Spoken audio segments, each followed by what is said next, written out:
Why do we sleep? Why is the sky blue? Why can't I eat candy? Why? Again and again and again.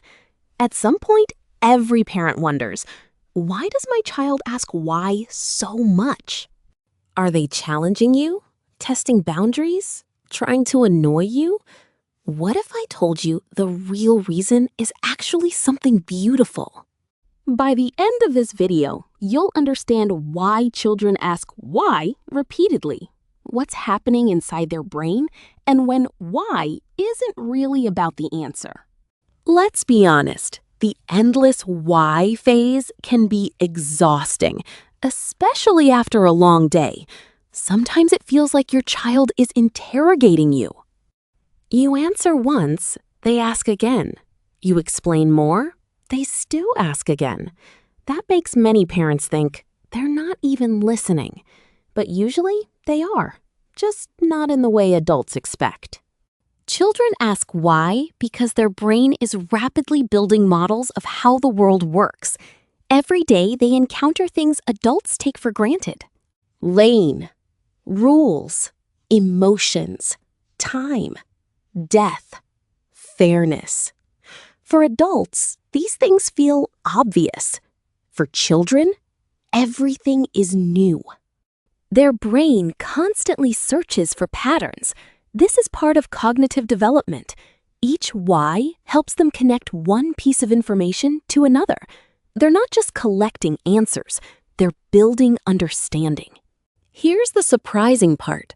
Sometimes why isn't actually asking for information. This is the hidden part most parents miss. Sometimes children ask why because they want connection. When your child asks question after question, they're pulling you into their world. They're saying, stay with me, talk to me, help me understand this world. Sometimes the answer matters. Sometimes you matter more than the answer. That's why kids may keep asking even after receiving a perfectly good explanation. They're searching for engagement.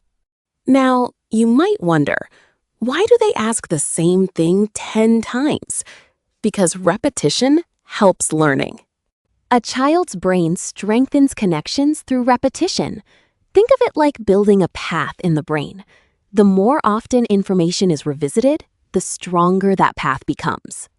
Also, young children have limited working memory.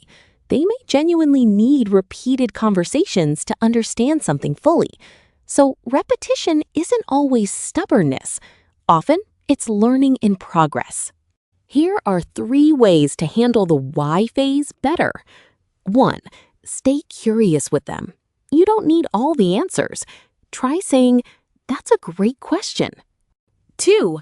Ask them back. What do you think? This builds thinking skills. 3. Notice when they want connection. Sometimes they need conversation, not explanation. That changes how you respond. The next time your child asks why for the 57th time, try to remember this. They're not just asking about the sky or bedtime or vegetables. They're trying to understand life, one question at a time. Every why is evidence of a growing mind.